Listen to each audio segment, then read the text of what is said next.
നമുക്കിപ്പോഴും ഷറഫിനെ കാണുമ്പോൾ നമ്മുടെ മനസ്സിലേക്ക് ഗിരിരാജൻ കോഴി ഓടി വരാറുണ്ട്. ഒരെണ്ണം പറഞ്ഞാൽ ഓഡിയൻസിനെ പേടിപ്പെടുത്തണമല്ലോ. അപ്പൊ ഇതിനകത്ത് ഒട്ടും പേടിപ്പെടുത്തുന്ന ഒരു മമ്മി സ്നേഹമാണ്, പേടിപ്പിക്കില്ല, ഉപദ്രവിക്കുള്ളൂ. ആരെ അതാ ട്രെയിലർ കണ്ടാൽ തന്നെ അറിയാം നമുക്ക് ആരെയാണ് എന്ന് മനസ്സിലാവുന്നത്. ആരെയാ?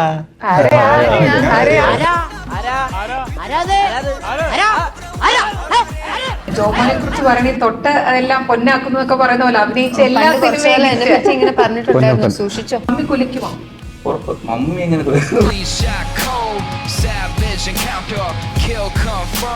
ഷറഫ് എന്ന നടനിലേക്ക് നോക്കുകയാണെങ്കിൽ നമുക്ക് ഒരിക്കലും പ്രെഡിക്റ്റ് ചെയ്യാൻ പറ്റാത്ത ഒരു ആക്ടറാണ്.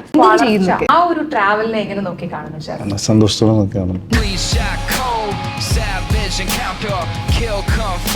സിനിമയിലെ ഏറ്റവും എളുപ്പമുള്ള പണി അഭിനയമാണെന്നാണ് പറയുന്നത്. അങ്ങനെ തോന്നിയിട്ടുണ്ടോ? എനിക്ക് അഭിനയിക്കുന്നതിലും പാട് ഇതാണ്, ഏറ്റവും പാട്. എന്നെ എന്തോന്നൊരു ചേച്ചി തല്ലിയിട്ടൊക്കെ പോയിട്ടുണ്ട് പനമ്പള്ളിയിൽ. തല്ലാതിരിക്കും മനുഷ്യൻ. ഇങ്ങനെ നീ എന്നെ പോക്കറിത്തരടാ കാണിച്ചു. സിനിമയാണെങ്കിൽ തന്നെ ഒറിജിനാലിറ്റി സൈക്കോ ആയിട്ട് നിങ്ങൾക്ക് എങ്ങനെ പറ്റുന്നു ഷറഫ്? അയ്യോ ബേസിക്കലി എങ്ങനെയാണോ?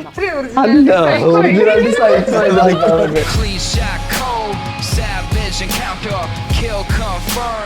സഹനടനായിട്ട് വരുന്നു, നായകനാകുന്നു, വില്ലനാകുന്നു, കോമഡി ചെയ്യുന്നു, അങ്ങനെ എല്ലാ ജോണറിലും താങ്കൾ അഭിനയിക്കുകയാണ്. ഇതൊരു ബോധപൂർവമായ അല്ലെങ്കിൽ ശ്രദ്ധാപൂർവമായുള്ള ഒരു തെരഞ്ഞെടുപ്പാണ് ഇങ്ങനത്തെ കഥാപാത്രങ്ങൾ?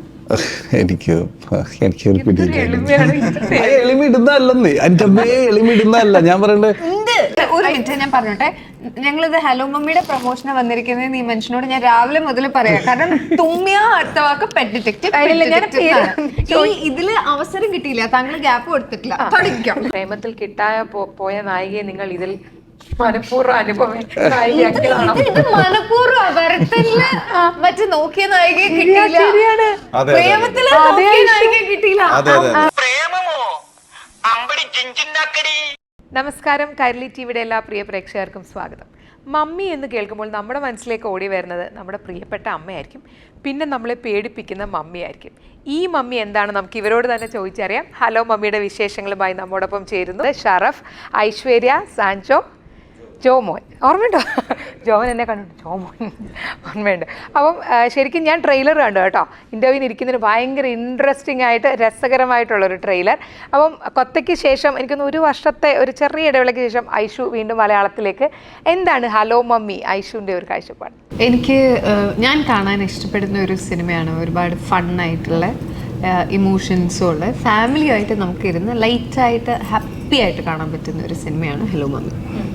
ഇപ്പം ഷറഫിലേക്ക് വരുവാണെങ്കിൽ ഷറഫിന്റെ ഓരോ കഥാപാത്രങ്ങളുടെ തെരഞ്ഞെടുപ്പും ഇല്ല സഞ്ജു ഭയങ്കര വ്യത്യസ്തമായിട്ട് തോന്നും. അപ്പൊ എന്തുകൊണ്ട് ഹലോ മമ്മി?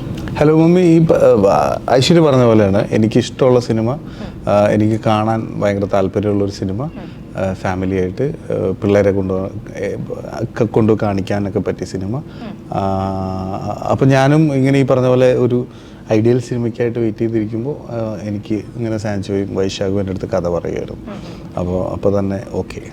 ഇപ്പോൾ സാൻജോ ജോസഫ് എന്നൊരു തിരക്കഥാകൃത്തിന്റെ പേര് കാണിക്കുമ്പോൾ തന്നെ നമ്മളെല്ലാവരും കുറച്ചൊന്ന് പ്രതീക്ഷിക്കും. കാരണം ഇത് മുൻപത്തെ ചിത്രം നമുക്ക് എല്ലാവർക്കും അറിയുന്ന ഒരു ഫാലിമിയായിരുന്നു. ഫാലിമിയിലെ ഓരോ കഥാപാത്രങ്ങൾക്കും ഓരോ പ്രത്യേകതയുണ്ട്. അപ്പം അതുപോലെ തന്നെയാണോ ഹലോ മമ്മിയിലെ കഥാപാത്രങ്ങളിലേക്ക് വരുമ്പോൾ? ക്യാരക്ടേഴ്സ് ഇമ്പോർട്ടൻ്റ് തന്നെയാണ് ഈ സിനിമയിലും വളരെ ഇമ്പോർട്ടൻ്റ് തന്നെയാണ്. പക്ഷേ മറ്റൊരു റിയലിസ്റ്റിക് ഒരു ഫാമിലി ഡ്രാമ എന്നുള്ള രീതിയിലാണ് നിൽക്കുന്നത്. ഇത് ഒരു ഫാന്റസി ഹ്യൂമറിലേക്ക് വരുമ്പോഴത്തേക്കും നമുക്ക് ബേസിക് ആയിട്ടുള്ള ഗുണം എന്താണെന്ന് വെച്ചാൽ നമുക്ക് കുറേ ലിബർട്ടി കിട്ടും. നമുക്ക് ക്യാരക്ടേഴ്സ് എഴുതുന്ന കാര്യത്തിലാണെന്ന് പറഞ്ഞാൽ കുറേ ലിമിറ്റേഷൻസ് ഒഴിവാക്കി മറ്റേത് നമ്മൾ കണ്ടിട്ടുള്ളതോ കേട്ടിട്ടുള്ളതോ ഒക്കെ ആയിട്ടുള്ള ക്യാരക്ടേഴ്സ് നമ്മൾ റിപ്പീറ്റ് ചെയ്യപ്പെടുകയാണ്. പക്ഷെ ഇതിന്റെ അകത്തുള്ള ഒരു സ്വാതന്ത്ര്യം ആക്ച്വലി കലവുമ്പോൾ ഞാൻ അനുഭവിച്ചിട്ടുണ്ട്. ഓക്കെ. അപ്പം ഈ ഹലോ മമ്മി എന്നുള്ള പേരും അതിന്റെ ആ എഴുത്തും ഒക്കെ നമുക്ക് കാണുമ്പോൾ തന്നെ അറിയാം അതിനകത്തൊരു ഹൊറർ കോമഡി കുറച്ച് മിസ്റ്ററി ഒക്കെ ഉള്ള ഒരു ഇതാണ്. ശരിക്കും മമ്മിയുടെ മോൾക്ക് എന്താണ് പറയാനുള്ളത്? ഫാന്റസി എലിമെന്റ്സ് ആണ്. ഹൊറർ എന്ന് ഞാൻ പറയില്ല. ഹൊറർ എന്ന് പറഞ്ഞാൽ ഓഡിയൻസിനെ പേടിപ്പെടുത്തണമല്ലോ. അപ്പൊ ഇതിനകത്ത് ഒട്ടും പേടിപ്പെടുത്തുന്ന ഒരു മമ്മി സ്നേഹമാണ്, പേടിപ്പിക്കില്ല, ഉപദ്രവിക്കുള്ളൂ. ആരെ? അതാ ട്രെയിലർ കണ്ടാൽ തന്നെ അറിയാം നമുക്ക് ആരെയാണെന്ന് മനസ്സിലാവുന്നത്. ആരെയാ? അതെ, ഇത്രയും സ്നേഹമുള്ളൊരു മദറിലോ അല്ലേ? അപ്പം ശരിക്കും പറഞ്ഞാൽ അത് കാണുമ്പോൾ തന്നെ ഒരു ഭയങ്കര രസകരമായിട്ടുള്ള, ഇപ്പം ഐഷു പറഞ്ഞത് കറക്റ്റാണ്, ട്രെയിലർ കാണുമ്പോൾ നമുക്ക് അങ്ങനെ തന്നെയാണ് തോന്നുന്നത്. എന്തുകൊണ്ടാണ് ആ ഫാൽമിക്ക് ശേഷം ഇങ്ങനെ ഒരു തെരഞ്ഞെടുപ്പ് സാധിക്കും? ജോണർ മാറ്റുക എന്ന് പറയുന്നത് നമ്മുടെ എല്ലാവരുടെ ആഗ്രഹമാണ്. ഇപ്പൊ ആക്ടേഴ്സിനായാലും റൈറ്റേഴ്സിനായാലും ഡയറക്ടേഴ്സിനായാലും പറഞ്ഞാൽ ഒരു കാര്യം മാറ്റി ചെയ്യുക എന്നുള്ളത്, അത് കഴിയുമ്പോഴത്തേക്ക് നമുക്കൊരു ഫ്രഷ് എയർ ഫീൽ ചെയ്യാനായിട്ട് സാധിക്കും. അപ്പൊ അങ്ങനെ ഒരു മാറ്റിപ്പിടുത്തം മാത്രമാണ് ഹലോ മമ്മി എന്നുള്ളത്. പിന്നെ എന്താണെന്ന് വെച്ചാൽ നമുക്ക് ബേസിക്കലി ഒരു വൺ ലൈൻ കിട്ടിക്കഴിഞ്ഞാൽ അത് ഡെവലപ്പ് ചെയ്ത് നോക്കൂലോ എത്രത്തോളം വളരും. അപ്പൊ അതിൻ്റെ അകത്ത് നമുക്ക് തന്നെ ചിരിക്കാൻ പറ്റുക. അതല്ലെന്നുണ്ടെങ്കിൽ ഓരോ സീനും ചെയ്യുമ്പം ആക്ച്വലി ഹലോ മമ്മി എന്നുള്ള പടം നന്നായിട്ട് ചിരിച്ച് ചെയ്തൊരു പടം തന്നെയാണ്. ഫീല് സെറ്റിലുണ്ടെങ്കിൽ അത് സിനിമയിലും ഉണ്ടാകുള്ളൂ എന്ന് വിശ്വസിക്കുന്ന ഒരാളാണ്. ഇപ്പം ജോമോനെ കുറിച്ച് പറയണെങ്കിൽ തൊട്ട് എല്ലാം പൊന്നാക്കുന്നു എന്നൊക്കെ പറയുന്ന പോലെ അഭിനയിച്ച എല്ലാ സിനിമയിലും സൂക്ഷിച്ചോ. അല്ലേ, ഇപ്പൊ വാഴ ഹ്യൂജ് സക്സസിന് ശേഷമാണ് നമ്മുടെ മമ്മി പോലെ പൂക്കോ? ഉറപ്പായും ഇത് അങ്ങനല്ല, ഞാൻ വന്ന് പെടുന്ന പടങ്ങളെല്ലാം എങ്ങനെയൊക്കെയോ സെലക്ട് ചെയ്ത് പോകാനുള്ളതൊന്നും ആയിട്ടില്ല. നമുക്ക് വരുന്ന പരിപാടികൾ ചെയ്യുന്നതാണ്. ചേട്ടൻ എനിക്ക് അറിയാനുള്ളതാണ്. അങ്ങനെയാണ് എനിക്ക് വാഴയിൽ എനിക്ക് ആ ഒരു പരിപാടിയാണ്. ഇത് സാഞ്ചോ ഭായ് എനിക്ക് നേരത്തെ അറിയാനുള്ള ആളാണ്. പുള്ളി വാലിമീനും എനിക്ക് ഒരു റോള് വന്നിട്ടുണ്ടായിരുന്നു. ഇതിലുണ്ട്. മമ്മി കുലിക്കുമോ? ഉറപ്പ്. മമ്മി എങ്ങനെ മമ്മി തിയേറ്റർ കുലുക്കുമെന്നല്ലേ? കുലുങ്ങുന്നൊക്കെ ഓക്കെയാണ്. മറ്റേ പൃഥ്വിയോട് നമ്മൾ ഈയിടെ എല്ലാ പ്രസ് മീറ്റില് എമ്പുരാനെ കുറിച്ച് ചോദിക്കുമ്പോ ചെറിയ പടം ആ പറയുന്നവരാണ് ഷർഫും എനിക്കില്ലാന്ന് ആദ്യമേ അങ്ങ്. അല്ല, അങ്ങനെ എമ്പുരാനെ കുറിച്ചൊക്കെ ചോദിക്കുമ്പോൾ അത് പറയുമ്പോൾ നമുക്ക് കുറച്ച് സർക്കാസ്റ്റിക് ആയിട്ടൊക്കെ തോന്നും. പക്ഷെ ഞാൻ പറഞ്ഞ മമ്മി കുറച്ചും കൂടി ഇൻട്രസ്റ്റിംഗ് ആയിട്ട്, എന്താ പറയാ, എല്ലാവർക്കും വന്ന് കാണാവുന്നൊരു എന്തായാലും ചിരിക്കും. ട്രെയിലർ കണ്ടപ്പോ ഞാൻ ആദ്യമായിട്ട് കാണണം. അപ്പൊ കാണുമ്പോൾ ഞാനും ചിരിച്ചു. അപ്പൊ ഉറപ്പായിട്ടും സിനിമയ്ക്കും ചിരി വരും. ഇപ്പം ഫാലിമിയിൽ നിന്ന് നോക്കുമ്പോൾ ഇത് ഭയങ്കര വ്യത്യസ്തമായ ഒരു മൂഡാണ്. മൊത്തത്തിൽ ഇപ്പൊ ഇറങ്ങിയ പാട്ടാണ് തന്നെ മൊത്തത്തിൽ ഒരു ആഘോഷമുണ്ട് സിനിമയിൽ. അങ്ങനെ തന്നെ ആയിരുന്നു സെറ്റിലും.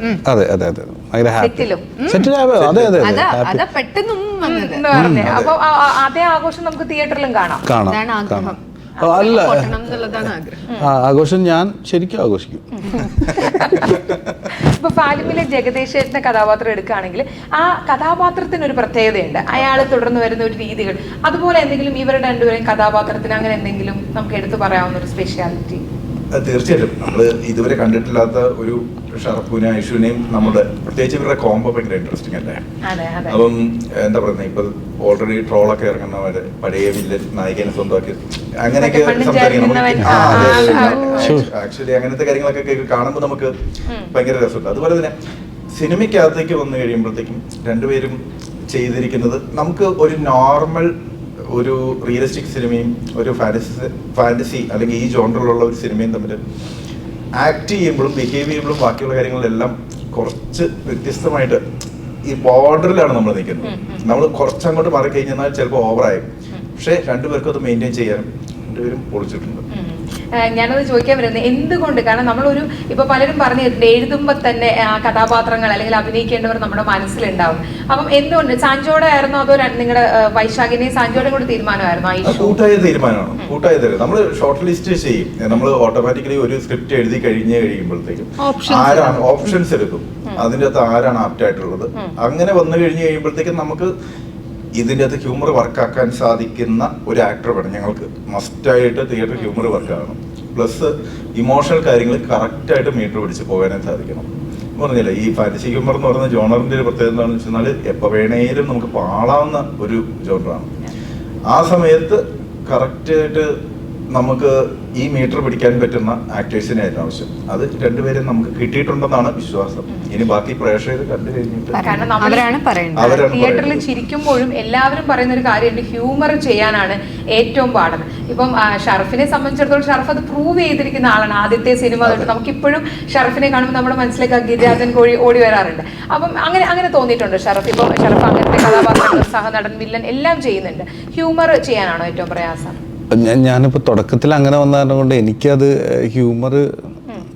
ഹ്യൂമറാണ് കുറച്ച് ഓക്കെ ആയിട്ടിരിക്കുന്നതെന്ന് എനിക്ക് തോന്നുന്നു. പിന്നെ ഹ്യൂമർ ഉണ്ടാവണം, അത് ഉണ്ടോ ഇല്ലെന്ന് നമുക്ക് അപ്പം തന്നെ മനസ്സിലാവും.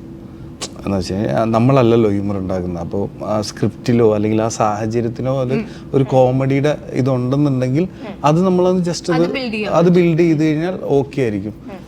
അപ്പോൾ എനിക്ക് തോന്നുന്നു അങ്ങനെ ഒരു സാഹചര്യം ഉണ്ടെങ്കിൽ രക്ഷപ്പെടും, ഇല്ലെങ്കിൽ നമ്മൾ വിട്ടുപോകും. അതിപ്പോ ഹ്യൂമർ നല്ല എല്ലാത്തിനും പാളിപ്പോകാൻ ഒരു സാധ്യതയുള്ളത് അഭിനയത്തിൽ ഹ്യൂമറിനാണെന്നാണ് എപ്പോഴും തോന്നുന്നത്. നമ്മൾ ആസ്വദിക്കുന്നുണ്ടോ എന്നുള്ളതാണ്. നമ്മൾ ആ പേപ്പറിൽ എഴുതി വെച്ചിരിക്കുന്നത് നമ്മൾ ആസ്വദിക്കുന്നുണ്ടെങ്കിൽ അല്ലേ ചോമ? അങ്ങനെ തന്നെയാണ് ഐശുവിനും തോന്നിയത്. കാരണം ഐശു എനിക്കത് ഹ്യൂമർ സ്വഭാവമുള്ള കഥാപാത്രങ്ങൾ വളരെ കുറവാണ്. മലയാളത്തില് ഞണ്ടുകളുടെ നാട്ടിലൊരു ഇടവേളയില് കുര്യനെ പ്രേമിക്കാൻ അറിയോ? അത് പ്രേമം സിനിമ കഴിഞ്ഞ് ആക്ടറിനോട്, പ്രേമം എന്ന് പറഞ്ഞ ടൈറ്റിൽ വന്ന ആക്ടറിനോട് കുര്യനെ പ്രേമിക്കാൻ അറിയാം. അത് ആ ലൈനിലുണ്ട് കോമഡി. അപ്പൊ ഞാൻ വെറുതെ അത് ചോദിച്ചിട്ട് അങ്ങ് പോയാൽ മതി. അതേപോലെ തന്നെയാണ് ഇതിൽ സിറ്റുവേഷൻസിലുണ്ട് കോമഡി. ചേട്ടൻ ഒരു സീനിൽ ഞങ്ങൾ അഭിനയിക്കുമ്പോൾ, ചേട്ടൻ അഭിനയിക്കുമ്പോൾ ഞാൻ ഭയങ്കര എൻ്റെ സിറ്റുവേഷൻ എന്ന് പറഞ്ഞാൽ ഞാനത് സീരിയസ് ആയിട്ട് അഭിനയിക്കണ്ടേ എന്ന് വെച്ചാൽ റിയൽ സീരിയസ് അല്ല. എൻ്റെ മുഖം കാണുമ്പോൾ ചിരി വരണം എന്നുള്ളൊരു ചെറിയ സാധനമുണ്ട്. അപ്പം അത് ആ ലൈൻ, ആ ഒരു അഭിനയിക്കാനുള്ള ഇത് കിട്ടുന്ന, ആ ഒരു മൂഡ് കിട്ടുന്നത് രണ്ടുപേരും കൂടെ ഒരുമിച്ച് ചെയ്ത് വരുമ്പോഴാണ്. പക്ഷെ ചേട്ടനത് അഭിനയിക്കുമ്പോഴത്തേക്ക് ഞാൻ റിയാക്ട് ചെയ്ത് നിൽക്കുന്ന സ്ഥലത്ത് നിന്ന് എൻ്റെ ചിരി പൊട്ടിയിട്ടുള്ളതുണ്ട്. അത് ആക്ച്വലി എൻ്റെ കയ്യിൽ അതിൻ്റെ ഒരു വീഡിയോ ഇരിക്കുന്നുണ്ട്. ആ ഷോട്ട് കഴിഞ്ഞ് ഞാൻ അതിൻ്റെ വീഡിയോ എടുത്ത് വെച്ചു. എനിക്ക് എൻ്റെ ക്യാരക്ടർ ഹ്യൂമറസ് അല്ല, അതിലുള്ള സിറ്റുവേഷൻസ് ആണ് ഹ്യൂമറസ് ആയിട്ട് വന്നിട്ടുള്ളത്. ഇവരുടെ എല്ലാവരും ഹ്യൂമർ നന്നായിട്ട് കൈകാര്യം ചെയ്തിട്ടുണ്ട്. എനിക്ക് തോന്നുന്നു ഇത് പറഞ്ഞു കേട്ടപ്പോൾ എനിക്ക് ഓർമ്മ, പണ്ട് എൻ്റെ ഇന്റർവ്യൂ തന്നെ കൽപ്പന ചേച്ചി പറഞ്ഞിട്ടുണ്ട്, ജഗതി ചേട്ടന്റെ കൂടെ ഓപ്പോസിറ്റ് നിൽക്കാന്ന് പറഞ്ഞാൽ ഭയങ്കര പാട്. കാരണം അപ്പൊ പുള്ളി തോന്നുന്നത് ഇടുന്നു. അപ്പൊ ഇത് കേട്ടപ്പോൾ എനിക്ക് പെട്ടെന്ന് അങ്ങനെയാണ് ഓർമ്മ വന്നത്. എന്നാലും ഐശ്വര്യയെ കാണുമ്പോൾ ചോദിക്കാതിരിക്കാൻ പറ്റില്ല. ഇന്ത്യൻ സിനിമയുടെ ഇതിഹാസ സംവിധായകൻ മണിരത്നത്തിന്റെ കൂടെ വീണ്ടും ഉലക നായകനൊപ്പം തഗ് ലൈഫ്. എന്താണ് ഐശ്വര്യ തഗ് ലൈഫിന്റെ ഒരു അപ്ഡേറ്റ്? June 2025 release. ഇപ്പോൾ കമൽ സാറിൻ്റെ ബർത്ത്ഡേയുടെ അന്ന് ഒരു ടീസർ വന്നിട്ടുണ്ടായിരുന്നു. എനിക്ക് ഭയങ്കര ഇഷ്ടപ്പെട്ട ടീസറാണ്. വർക്ക് ചെയ്യുമ്പോൾ എക്സ്പീരിയൻസ് എന്ന് പറഞ്ഞാൽ ഐക്കൺസിൻ്റെ കൂടെയാണ് വർക്ക് ചെയ്യുന്നത്. അപ്പോൾ അവരുടെ വർക്കിംഗ് പ്രോസസ്സ് ഇത്രയും ക്ലോസ് ക്വാർട്ടേഴ്സിൽ നിന്ന് കാണാൻ പറ്റുക, അതിൽ നിന്ന് പഠിക്കാൻ പറ്റുക. അടിപൊളി ക്രൂ ആണ്. അപ്പോൾ ടെക്നീഷ്യൻസ് എങ്ങനെയാണ് വർക്ക് ചെയ്യുന്നതെന്ന് കാണുക, ഇതൊക്കെയാണ്. ഇത് വലിയൊരു ഓപ്പർച്യൂണിറ്റിയാണ് എനിക്ക് as an actor. I feel blessed to be part of that group. അതും രണ്ടാമത് വിളിക്കാന്ന് പറഞ്ഞാൽ എനിക്കൊരു വാലിഡേഷനാണ്. ആസ് എ ഡയറക്ടർ പുള്ളി എനിക്ക് ഞാൻ നല്ലൊരു ആക്ടറാണെന്ന് തോന്നിയിട്ടോ ഇല്ല, എൻ്റെ കൂടെ വർക്ക് ചെയ്യാൻ താല്പര്യമുള്ളതുകൊണ്ടോ ആവുമല്ലോ വിളിക്കുന്നത്. അപ്പം എനിക്ക് ഒരുപാട് സന്തോഷമുണ്ട്. അപ്പം പൂങ്കുഴലിലേക്ക് വരികയാണെങ്കിൽ അപാരമായ ശക്തിയും സ്വാതന്ത്ര്യമുള്ള ഒരു സ്ത്രീയാണ്. അപ്പൊ ഐശ്വര്യ എന്ന വ്യക്തിയിലെ ആ ഒരു ശക്തിയും സ്വാതന്ത്ര്യവും ഒക്കെ എങ്ങനെയാണ്? അത് ചെയ്ത് കഴിയും, അതായത് ആ ഒരു കാലത്ത് കഥാപാത്രമല്ല ഞാൻ ചോദിച്ചത്. കഥാപാത്രത്തിൽ ശക്തിയും സ്വാതന്ത്ര്യമുള്ള ആളായിട്ട് വ്യക്തി ജീവിതത്തിൽ ഇത് നമ്മൾ ചില സമയത്ത് അത് നമ്മളെ തന്നെ പഠിപ്പിക്കേണ്ടി വരും.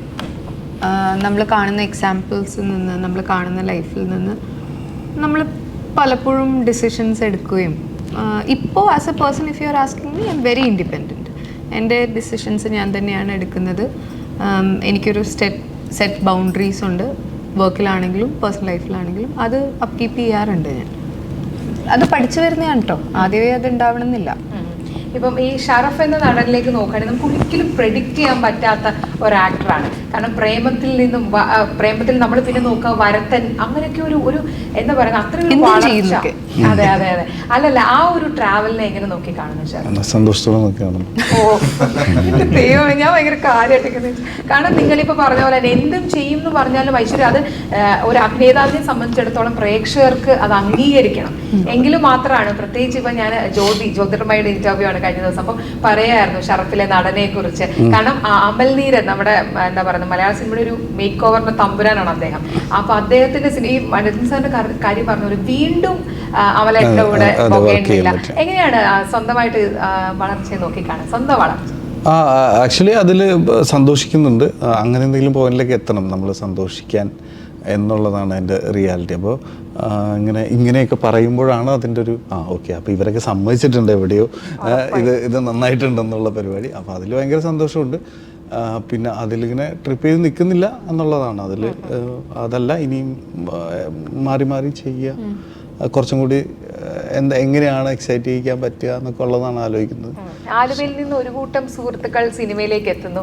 അപ്പം അതിൽ എനിക്ക് തോന്നുന്നു ഷർഫ് മാത്രമാണ് സിനിമ അല്ലാതെ മറ്റു കാര്യങ്ങളും കൂടെ ചെയ്തിരുന്നത്. ബാക്കി എല്ലാവരും സിനിമ തന്നെ. അപ്പം ഈ ഷർഫിന്റെ ഒരു കഥാപാത്രങ്ങളുടെ തെരഞ്ഞെടുപ്പിലൊക്കെ സുഹൃത്തുക്കളുമായിട്ട് ചർച്ച അങ്ങനെ ഉണ്ടാവാറുണ്ടോ?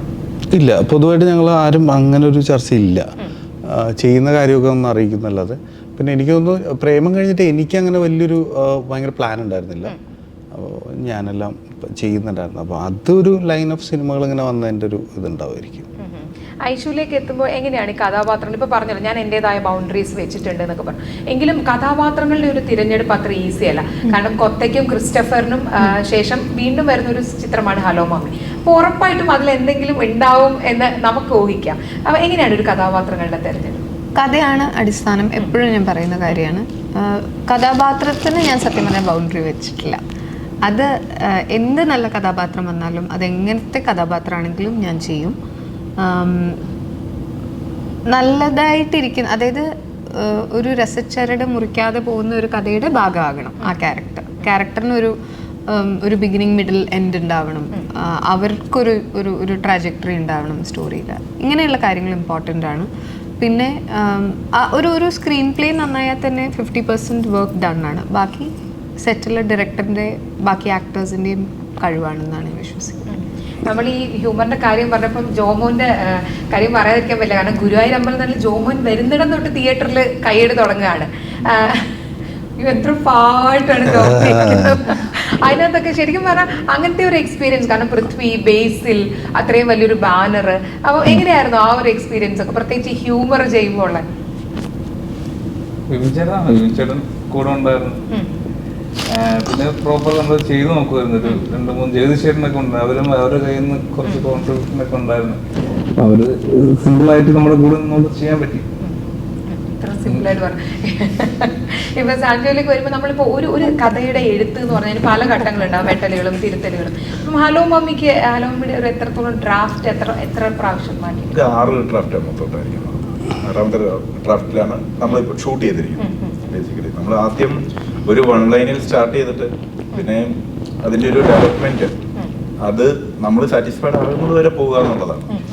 അത് അവസാനം ആക്ടേഴ്സിനോട് പറഞ്ഞു കഴിയുമ്പോൾ, ഇപ്പം ഷറഫ് വന്നു, ഷറഫിനോട് ബേസിക്കലി സ്ക്രിപ്റ്റ് വായിച്ചു, കഥ പറഞ്ഞു, കാര്യങ്ങളെല്ലാം ചെയ്ത് കഴിഞ്ഞ് കഴിയുമ്പോൾ ആ ആക്ടറിന് വേണ്ടിയിട്ടൊരു മാറ്റമുണ്ട്. അത് ഇപ്പം ഐഷു ആണെങ്കിലും ബാക്കി ജഗദീഷ് ചേട്ടനുണ്ട്, നമ്മുടെ ജോണി ആൻറ്റി ചേട്ടനുണ്ട്, ബിന്ദു പണിക്കർ ഉണ്ട്. അപ്പം ഇവർക്ക് എല്ലാവർക്കും വേണ്ടിയിട്ട് മാറ്റങ്ങൾ പിന്നെയും വരുത്തിയിട്ടുണ്ട്. സ്ക്രിപ്റ്റ് മാറ്റാൻ പറഞ്ഞു എന്നല്ല കേട്ടോ. ഇല്ല, ഇവർക്കെല്ലാം അത് കാരണം ജഗദീഷ് ചേട്ടൻ പറയുന്ന ക്യാരക്ടറിന്റെ ഒരു മോഡുലേഷൻ ഉണ്ട്. ആ മോഡുലേഷനിൽ ചില ഡയലോഗ് നമുക്ക് മാറ്റേണ്ടി വരും. അത് നമ്മൾ തന്നെ പേഴ്സണലായിട്ട് ചെയ്യുന്ന വർക്കുകളാണ്. അങ്ങനെയാണ്.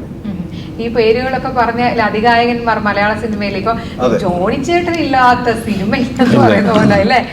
എന്ത് രസമായിട്ടാണ് ചെയ്തത്. അതുപോലെ ഞാൻ ട്രെയിലർ കണ്ടപ്പോ ബിന്ദു ചേച്ചിയുടെ ഭയങ്കര ഒരു പറയാൻ ഒരു പറയാൻ പറ്റില്ല, ഒരു എന്താ എങ്ങനെ ഞാൻ പറയുന്നുണ്ട്, ഓരോരുത്തർക്കും പ്ലേസ് ചെയ്തിരിക്കുന്ന ഭയങ്കര രസമായിട്ട് അജുവിന്റെ ഒരു സീൻ ഞാൻ ട്രെയിലർ കണ്ടു. അതുപോലെ തന്നെ ഐഷുവും ജഗദീഷ് ചേട്ടനുമായിട്ടുള്ള ആ ഒരു, പിന്നെ എനിക്ക് എനിക്ക് ആരുടെ കഥ പറയുമ്പോ മമ്മി എന്ന് വിളിക്കുന്ന ഒരു അതല്ല, അത് ഭയങ്കര രസമായിട്ട് തോന്നി അത് കാണുമ്പോ. അപ്പം അങ്ങനത്തെ എങ്ങനെയായിരുന്നു ഇവരുടെ കൂടെ? കാരണം ജഗദീഷ് ചേട്ടൻ ഇപ്പൊ ഒരു സെക്കൻഡ് വരവിൽ എന്താ കഥാപാത്രങ്ങൾ ചെയ്യുന്നു. അപ്പം എങ്ങനെയായിരുന്നു അവരെല്ലാവരുമായിട്ടുള്ള ഒരു എക്സ്പീരിയൻസ്? ഭയങ്കര എന്താ പറയുക, ജഗദീഷേൻ്റെ കൂടെ വർക്ക് ചെയ്യുമ്പോൾ ജഗദീഷേട്ടൻ്റെ ഒരു ഫോക്കസും പരിപാടിയൊക്കെ നമുക്ക് ഭയങ്കര ഇതായിട്ട് തോന്നിയിട്ടുണ്ടായിരുന്നു. എന്ന് വെച്ച് കഴിഞ്ഞാൽ ആ സീനിനകത്ത് ആൾ നല്ല പ്ലാൻ പരിപാടികൾ പിടിച്ചും അതെങ്ങനെയായിരിക്കും എന്നൊക്കെ ഉള്ളത് വ്യക്തമായിട്ടുണ്ടാവും.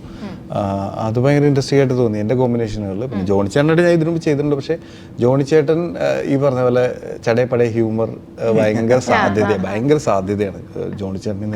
സംവിധായകനും കൂടെ ആണ്.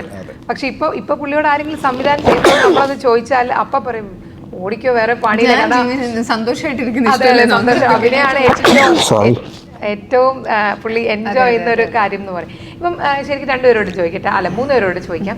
സിനിമയിൽ ഏറ്റവും എളുപ്പമുള്ള പണി അഭിനയമാണെന്നാണ് പറയുന്നത്. അങ്ങനെ തോന്നിയിട്ടുണ്ടോ? ഒരിക്കലും അല്ല. എല്ലാ ജോലിക്കും അതിന്റെ ബുദ്ധിമുട്ടുണ്ട്. പക്ഷേ ഞാൻ ഏറ്റവും ആദ്യമായിട്ടാണ് ഞാൻ ഇത്ര ഇന്റർവ്യൂ ചെയ്തിട്ട് ഒരാൾ അല്ല എന്ന് പറയും. നോർമലി എല്ലാവരും പറയാം അതെ എന്ന് പറയാറുണ്ട്. അല്ല, എനിക്ക് എളുപ്പമുള്ള പണിയായിട്ട് കണ്ടിട്ട് തോന്നുന്നു ഇന്ന് 9ാമത്തെ ഇന്റർവ്യൂ ആണ്. അങ്ങനെയല്ല, എനിക്ക് അഭിനയിക്കുന്നതിലും പാട് ഇതാണ്, പ്രൊമോഷൻസ് ആണ് ഏറ്റവും പാട്. പക്ഷെ അഭിനയം നല്ല പാടുള്ള പ്രോസസ്സ് തന്നെയാണ്. നമ്മള് മെന്റലി നമ്മൾ അതിനെ കുറിച്ചൊരു ഇതായിട്ട് നിൽക്കും എന്നുള്ളതാണ്. പിന്നെ എല്ലാവരും അവരവരുടെ വർക്ക് ചെയ്യുന്നിടത്താണ്. സിനിമ ഒരു ടീം വർക്കാണല്ലോ. അപ്പൊ അത് തീർച്ചയായും അതിൽ ആക്ടേഴ്സ് ഉണ്ടെന്ന് ചേർക്കാൻ പറ്റും നമുക്ക്. ഇപ്പം അവർക്ക് കുറച്ച് സൗകര്യങ്ങളൊക്കെ ചെയ്തു കൊടുത്തിട്ടുണ്ട്. അത് അവരെ ഇത് ചെയ്യാൻ വേണ്ടിയല്ല, ആക്ടേഴ്സിന് അവര് അങ്ങനെ കാണിക്കാൻ പറ്റുള്ളൂ ഓഡിയൻസിന് മുമ്പിൽ. അവർ ഹാപ്പി ആയിട്ട് പ്രസന്റ് ചെയ്യാനും ടയർഡ് ആവാതിരിക്കാനൊക്കെ ആയിട്ട് അവർക്ക് കുറച്ച് സൗകര്യങ്ങളുണ്ട്. കംഫർട്ട് ചെയ്യാൻ, അത് ആർട്ടിസ്റ്റിനെ കംഫർട്ട് ചെയ്യുക എന്നുള്ളത് ഒരു സിനിമയുടെ ഒരു ബേസിക് ആവശ്യമാണ്. അപ്പൊ അതങ്ങനെ ചെയ്യും. അതൊരു സുഖമല്ല, അതൊരു അങ്ങനെയാണെന്ന് എനിക്ക് തോന്നുന്നത്. വലിയ ആൾക്കാരായതുകൊണ്ടല്ല, അതൊരു അവരുടെ മാക്സിമം അവർ കൊടുക്കാൻ വേണ്ടിയിട്ടാണ്. അതെ. നല്ല രസമുള്ള ആൻസർ, എനിക്ക് ഭയങ്കര ഇഷ്ടമായി. ഇപ്പൊ ഈ കംഫർട്ടിന്റെ കാര്യം പറഞ്ഞപ്പോൾ ഇപ്പൊ ജ്യോതിർമയോട് സംസാരിക്കുമ്പോൾ ജ്യോതി പറയുന്നുണ്ടായിരുന്നു, അമൽ എന്ന സംവിധായകന്റെ ഏറ്റവും വലിയൊരു കാര്യം പുള്ളി ആർട്ടിസ്റ്റിനെ ഭയങ്കരമായിട്ട് ഈ കംഫർട്ട് ചെയ്ത് നിർത്തുന്നു. ഭയങ്കരമായിട്ട് എനിക്ക് തോന്നിയിട്ടുണ്ട്. എനിക്ക് പേഴ്സണലി തോന്നിയിട്ടുണ്ട് ഭയങ്കര കംഫർട്ടബിൾ ആയിട്ട് നിർത്തുള്ളൂ. നമ്മൾ ഏത് സാഹചര്യമാണെങ്കിലും ഇപ്പോൾ ബൊഗൈനിലാണെങ്കിലും അമലേട്ടൻ അതിലൊക്കെ ഭയങ്കര ഇതാണ്. എന്ന് വെച്ച് കഴിഞ്ഞാൽ ഒരു സീനിൽ ഈ പറഞ്ഞ പോലെ ഒരു ജീപ്പിൻ്റെ ടയർ ഞാനിങ്ങനെ കിടക്കുന്നതിൻ്റെ തൊട്ടടുക്കി കൂടെ അങ്ങ് പോയി.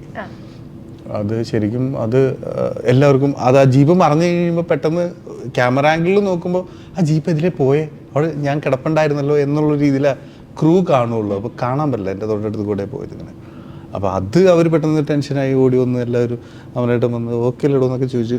അത് എന്താ പറയുക, എല്ലാവരുടെയും കാര്യങ്ങൾ അങ്ങനെ അന്വേഷിക്കുക എന്ന് പറയുന്നത് പുള്ളിയുടെ ഒരു ഇതാണ്. ഇപ്പോൾ പിന്നെ പുള്ളിയൊരു മെത്തേഡ് തരും നമുക്ക്. എന്ന് വെച്ച് കഴിഞ്ഞാൽ പുള്ളിയുടെ സിനിമയിൽ ഒരു ആക്ടർക്ക് പുള്ളി ഒരു വൈബ് കൊടുക്കും. ആ വൈബ് പുള്ളി കൊടുക്കുന്നത് പുള്ളിയുടെ ക്യാരക്ടറിന് വേണ്ടിയുള്ള വൈബ് കൊടുക്കുന്നത്. അതെനിക്ക് തോന്നിയിട്ടുണ്ട്. അത് അദ്ദേഹത്തിൻ്റെ ഒരു രീതിയായിട്ട് എനിക്ക് തോന്നിയിട്ടുണ്ട്. ഇപ്പോൾ വരത്തൻ്റെ സെറ്റിൽ തന്നെ ജോസി ചേട്ടായി എന്ന് അമലേട്ടൻ വിളിക്കുകയുള്ളൂ. എന്നെ ജോസി ചേട്ടായി എന്നാണ് അമലേട്ടൻ വിളിക്കുന്നത്. അത് ചേട്ടായി ഞാൻ വരെ നിന്നെ ചേട്ടായി എന്ന് വിളിച്ചത്, നീ നെഗളിച്ചോ എന്നുള്ളതാണ് അതിൻ്റെ ആ പവറാണ് തരുന്നത്. മനസ്സിലായോ? ആ ഫീല് കൊടുക്കും. നല്ല നെഗളിച്ച് നടക്കാവുന്ന ആ ഒരു സാധനമാണ് അതിൽ തരുന്നത്. ആ വൈബ് തരും അമലേട്ടൻ. അത് പ്ലാൻഡ് ആണെന്ന് എനിക്ക് തോന്നാറുണ്ട്. ജോസി എന്ന് പറയുമ്പോൾ എനിക്ക് ഓർമ്മ തന്നെ, ഞാൻ എൻ്റെ സെക്കൻഡ് ബേബീൻ്റെ ഡെലിവറിക്ക് 1-2 ദിവസം മുന്നേ പോയി കണ്ട സിനിമയാണ് സത്യം. കാരണം അമലേട്ടൻ്റെ സിനിമ അത്ര ഇഷ്ടമുള്ളതുകൊണ്ട് നമ്മൾ വിചാരിക്കുന്നില്ലല്ലോ ഇങ്ങനെ ഒരു കാര്യം. എനിക്ക് 1-2 ദിവസം സിനിമ ഇറങ്ങിയിട്ട് വേണ്ടത്. ഞാൻ പേടിച്ചെന്റെ ഈ മനുഷ്യനെ ഇഞ്ചിഞ്ചായിട്ട് ചേച്ചി തല്ലിട്ടൊക്കെ പോയിട്ടുണ്ട് പനമ്പള്ളിയിൽ. തല്ലാതിരിക്കും മനുഷ്യ. നീ എന്നെ പോക്കറിത്തരടാ സിനിമ ആണെങ്കിലും എന്നെ എന്നിട്ട് പിന്നെ എനിക്കും തോന്നിയിട്ടുണ്ട് മാറുമല്ലേ. ശരിക്കും ഈ മനുഷ്യനെ കുറിച്ച് പറയല ഐശ്വര്യ, ഇപ്പൊ ഇറങ്ങിയ ലെവൽ ക്രൂസ് എന്താ അഭിനയം ചെയ്തിരിക്കുന്നത്. അതുപോലെ വരത്തൻ, 5-ാം പതിന്, ശരിക്കും ഇത്ര ഒരു ഒറിജിനാലിറ്റി എവിടെ നിന്ന് വരുന്നത്?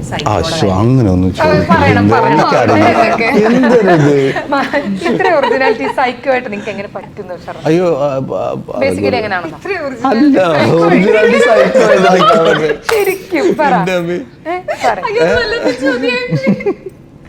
അത് പറഞ്ഞിട്ട് പോയാ മതി.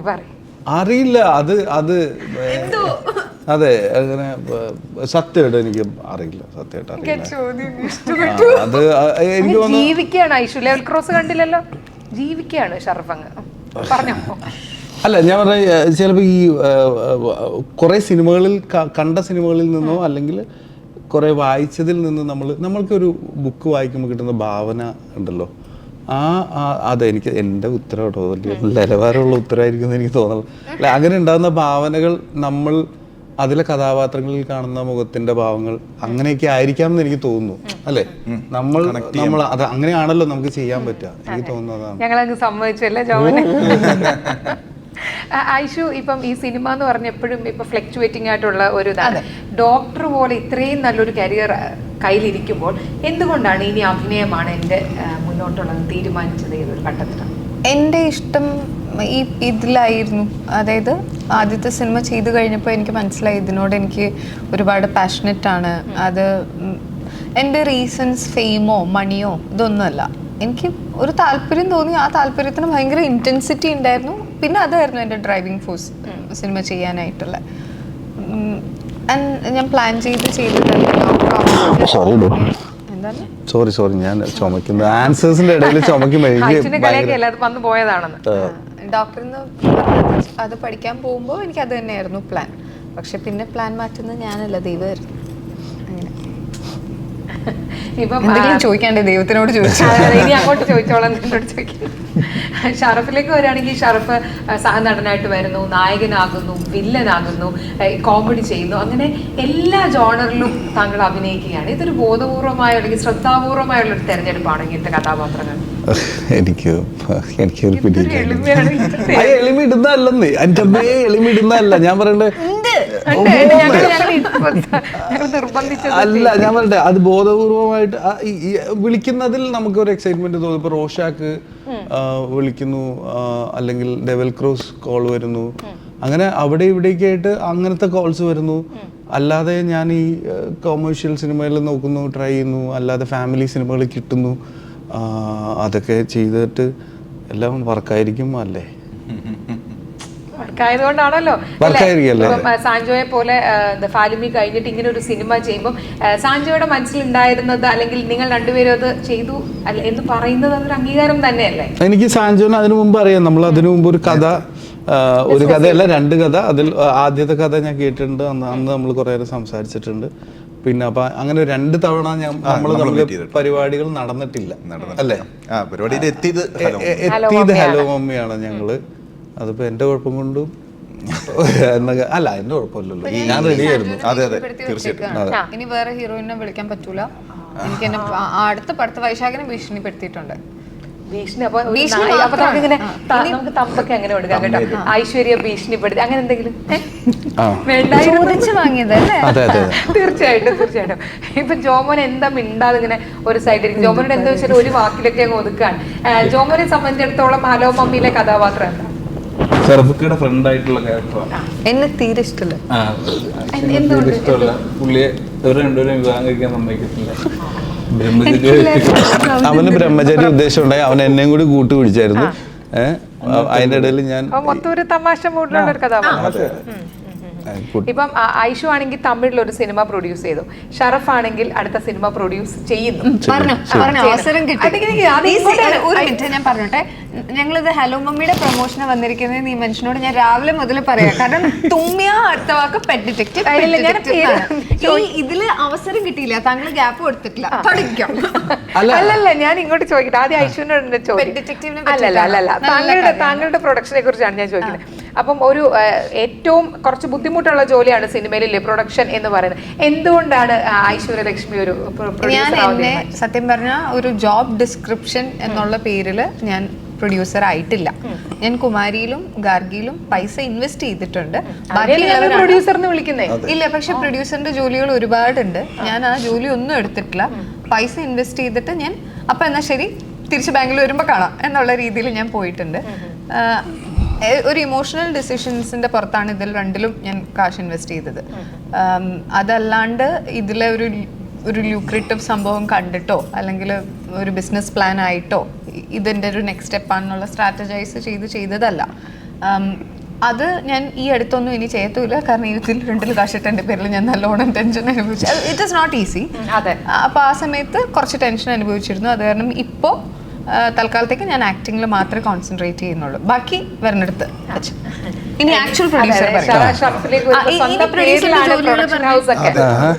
എനിക്ക് തോന്നുന്നു സാൻജോയ്ക്കും ഐശ്വര്യക്കും ജോമോനും ഒക്കെ ഇനിയും ഇടയ്ക്കിടയ്ക്ക് പിടിക്കേണ്ട ആളാണ്. കാരണം സ്വന്തം പേരിൽ പ്രൊഡക്ഷൻ. ഷറഫുദ്ദീൻ പറയും. ഒന്നുമില്ല, അത് എനിക്ക് പേരൊന്നും പെട്ടെന്ന് ഇടാനൊന്നും പറ്റിയില്ല. ആക്ച്വലി ഒരു പേര് പ്ലാൻ ചെയ്യാൻ പറ്റില്ല.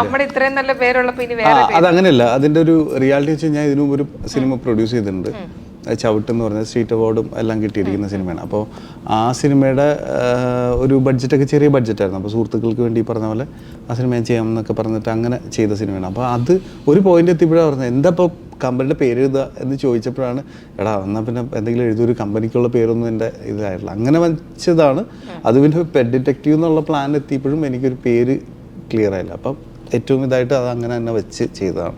പ്രേമത്തിൽ കിട്ടായ പോയ നായികയെ നിങ്ങൾ ഇതിൽ മനഃപൂർവ്വം അനുഭവം നായികയാക്കിയതാണോ? ഇത് മനഃപൂർവ്വം വരത്തില്ല. മറ്റേ നോക്കിയ നായികയെ കിട്ടിയില്ല. അതെ, പ്രേമത്തില് നോക്കിയ നായികയെ കിട്ടിയില്ല. അതെ അതെ അപ്പൊ ഇതാണ് നിങ്ങളുടെ പുതിയൊരു രീതി ആണോ ഷർ? എന്ത് രീതി ഇതല്ലേ നമ്മളെല്ലാം സ്ഥാപിക്കും. കറക്റ്റ് അങ്ങനെയാണോ ഷർ? പറയൂ അങ്ങനെയല്ലേ? അങ്ങനെയില്ല. എനിക്ക് തോന്നുന്നു ഐഷു ചിലപ്പോ സാൻജോയോട് പറഞ്ഞാണ് ഞാൻ ഈ സിനിമയിൽ അഭിനയിക്കണമെങ്കിൽ എനിക്ക് ഐശ്വര്യ തന്നെ നായികയായിട്ടാണ്. ഞാൻ ഉറപ്പിച്ചിട്ട് അതെ ഇത് ഞങ്ങളും അനുപമയുടെ അടുത്ത് നമ്മൾ വളരെ നേരത്തെ പറഞ്ഞ കഥയാണ്. എന്ന് വെച്ച് കഴിഞ്ഞാൽ ഒരു ചെറിയ സിനിമയായിട്ട് പ്ലാൻ ചെയ്തപ്പോൾ അനുപമ വേണം എന്നുള്ള ആഗ്രഹം ഉണ്ടായിരുന്നു. അപ്പോഴാണ് അതൊരു ചെറിയ സിനിമയായിട്ട് എന്താണ് വില്ലൻ ലൈക് പെർഫെക്റ്റ് പ്ലാൻ എന്നൊക്കെ പറയില്ലേ ആ സാധനം. ഇതാണ് വില്ലൻ, ഇതായിരിക്കണം വില്ലൻ എന്നൊക്കെ. അപ്പോൾ അങ്ങനെ അനുപമ അതിൽ ഇതായി. ഞാൻ ആ ട്രോള് കണ്ട് ഞാൻ ആ ശരി എന്ന് പറഞ്ഞു. ഇപ്പം ഇതും കൂടി വെച്ച് കണക്ട് ചെയ്ത് വായിക്കും. ഇതൊരു സബ്കോൺഷ്യസ് മാനിഫെസ്റ്റേഷൻ. അതെ. ഈ നായകനായിട്ട് അഭിനയിക്കുമ്പോൾ ഈ വരുന്ന നെഗറ്റീവ് റോളുകൾ തിരഞ്ഞെടുക്കുമ്പോൾ ശ്രദ്ധിക്കാറുണ്ടോ? കാരണം നായകൻ എന്ന് പറയുന്നത് എപ്പോഴും ഹീറോയുടെ ചുമലിലാണ് ഒരു സിനിമ എന്ന് പറയാറുണ്ട്. അപ്പം അങ്ങനെ നെഗറ്റീവ് റോളുകൾ വരുമ്പോൾ നെഗറ്റീവ് റോള് ഞാൻ മലയാളത്തിൽ അങ്ങനെ ഇപ്പം വരത്തിന് അഞ്ചാം പാതിരയാണ് ശരിക്കും ടെക്നിക്കലി ചെയ്തതെന്ന്. അല്ല അത് കഴിഞ്ഞിട്ട് എന്താ കഥാപാത്രങ്ങൾ. അപ്പോൾ അത് കഴിഞ്ഞിട്ട് ഇപ്പം ഞാനൊരു സിനിമ ചെയ്തിട്ടുണ്ട്, അത് വരും ഉടൻ. ഐഷു, ഞണ്ടുകളുടെ നാട്ടിൽ നിന്നും തഞ്ചിലേക്ക് പോകുമ്പോൾ ഐശ്വര്യക്ക് ഉണ്ടായ മാറ്റങ്ങൾ എന്തൊക്കെയായിരിക്കും? സെൽഫ് കോൺഫിഡൻസ് കൂടി. നടി എന്ന നിലയിലും അല്ല, പേഴ്സണലി ഞാൻ പറയാം. നടി എന്നുള്ള നിലയിൽ ഞാൻ ഓരോ ഡയറക്ടർ എന്നെ എങ്ങനെയാണോ ഡയറക്ട് ചെയ്യുന്നത് ആ രീതിയിലാണ് എൻ്റെ വർക്ക് വരിക. അത് ഇനിയും ഒരുപാട് ഇമ്പ്രൂവ് ചെയ്യാനുണ്ട്. അല്ല, പേഴ്സണലി ഒരുപാടുണ്ട്. പറഞ്ഞു വരുമ്പോൾ അതും പ്രശ്നമാണെന്നൊക്കെ അങ്ങനെയല്ല. പക്ഷെ എനിക്ക് ഞാൻ ആദ്യത്തെ സിനിമ ഷൂട്ട് ചെയ്യുന്ന സമയത്ത് എനിക്കൊരു 25 വയസ്സുണ്ട്. ആദ്യത്തെ സിനിമ ഷൂട്ട് ചെയ്യുമ്പോൾ ആ സമയം മുതൽ ഇപ്പോൾ എനിക്ക് തോന്നുന്നു സിനിമയിൽ 7 വർഷമായി, ഷൂട്ടിംഗ് നോക്കുകയാണെങ്കിൽ 9 വർഷമായി. ആ സമയം കൊണ്ട് I am very happy with the person I M.